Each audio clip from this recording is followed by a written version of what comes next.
Hi there and welcome back. Today we're doing a little question and answer video on my first episode of recreating the Rhapsody. I want to thank you all for the fantastic questions that I got on Instagram for this. So before we start, I'd like to remind you to please subscribe to my channel, like this video, and share this video with your friends. Let's get going. So question number 1 asks, why did you choose Bohemian Rhapsody? So there are 2 reasons for this. First off, my friend Nico Greiling, who is a fantastic guitarist and a really cool guy, played with me on my previous video of Bon Jovi's Living on a Prayer. And when we finished that video and we were talking about what to do next, Nico suggested Bohemian Rhapsody as he was playing around with it at the time. And I thought, well, everyone knows this song. I've always been scared of doing this song. Do I want to do it? And that brings me to reason number 2, where I realized, well, I really liked how Living on a Prayer came out, especially combining the band and percussion. And I thought Bohemian would work really well for this. Question number 2 asks, how long did this arrangement take? Now, I basically have 2 different ways of working, and anyone who's a procrastinator will know what these are. The first one is where you start, you work like mad for a day, and from then it takes you 7 weeks to finish something until you see a looming deadline. Second way is where you start working and you get so inspired and so caught up in what you're doing that you finish everything at once. Now, Bohemian was the second kind of arranging. I started working, and because I know the song really well, it actually went quite quickly. I think I took about 2 or 3 days for this, of working in between lessons and practicing and teaching and so on. Question number 3 asks, what has been your favorite part of this series? I've really enjoyed the recording process of this song, especially since I've done piano tracks in my studio. I've been working with Cubase, which is a new program for me. I've been arranging the song as I'm going along, and I've also been recording some parts outside my studio, like the timpani part, which I've recorded between lessons at the University of the Free State. Question number 4 is a fantastic one. It asks, do you only do covers or do you also write original music? Now, when I was in high school, I dabbled a bit with composing, and I wrote quite a few quite large pieces. And when I started studying music, I realized that, well, I don't think these pieces are any good. Because when you start studying, you realize, well, there are rules, and there are predetermined styles, and there are do's and don'ts. And if you want to compose, you need to know which rules you can break, which rules you shouldn't break. And you also need to have a very clear concept of what you'd like to say and do with your music. Now, I've never really felt that I have this, and I've also felt that there's so much good music out there that if I want to say something original, I'd have to have a really good reason for doing that. Having said that, I am working on a little song that I've been doodling around with in my studio, which is completely different from what I normally do in the classical world. It's a sort of a funk, jazz type inspired thing.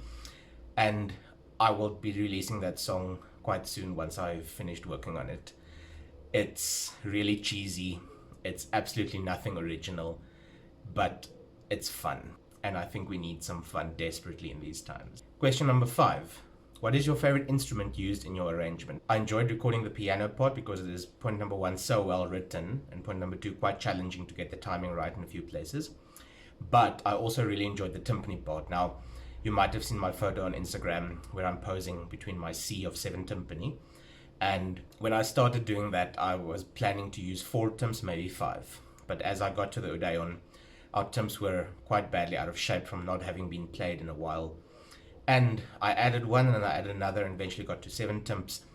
And as challenging as that was, I really enjoyed recording that. I don't play timps often, so I'm not as natural as I'd like to be.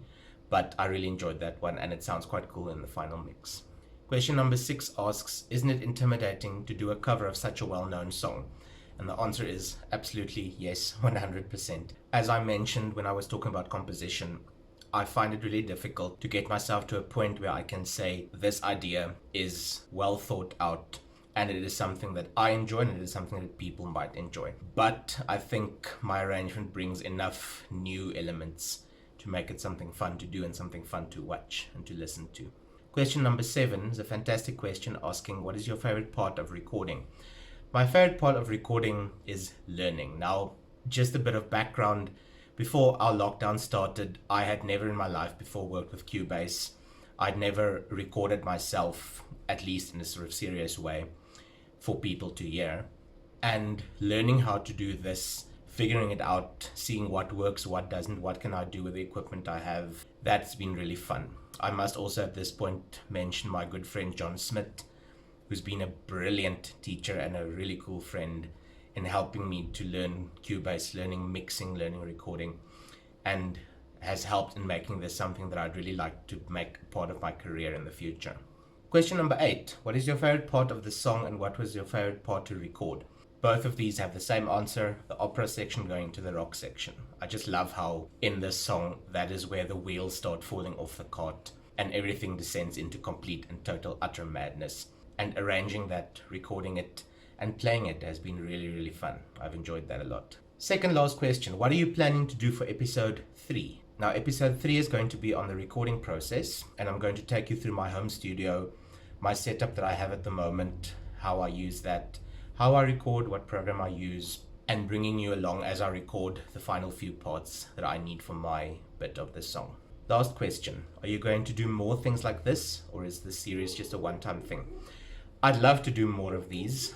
I must admit that I'm not the most comfortable YouTuber, and I've never been a big fan of talking to crowds and sitting alone in a room looking at a little black dot of a camera and imagining that you have hundreds, thousands, millions of people behind that little dot, judging you, agreeing with you, disagreeing with you, thinking, oh, wow, I like this, thinking, oh, this is really stupid.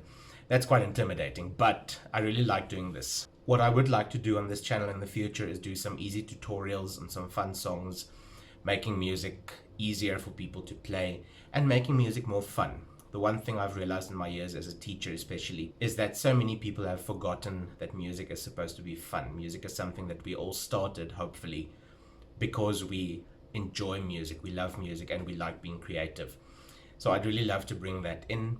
My ultimate goal on this channel is to make new friends, make new colleagues, and interact and share music. I think that music is something that is much more enjoyable when you can share it with other people. And my ultimate goal is to share my love of music with all of you out there. That's it for this video. Thank you very much for watching. If you enjoyed this, remember to subscribe, like, share, comment. I'd especially like to hear what you'd like to see on this channel in the future when the series is done, and also what you enjoy about what I'm doing so far. But for now, keep creative, and thank you for watching. Cheers.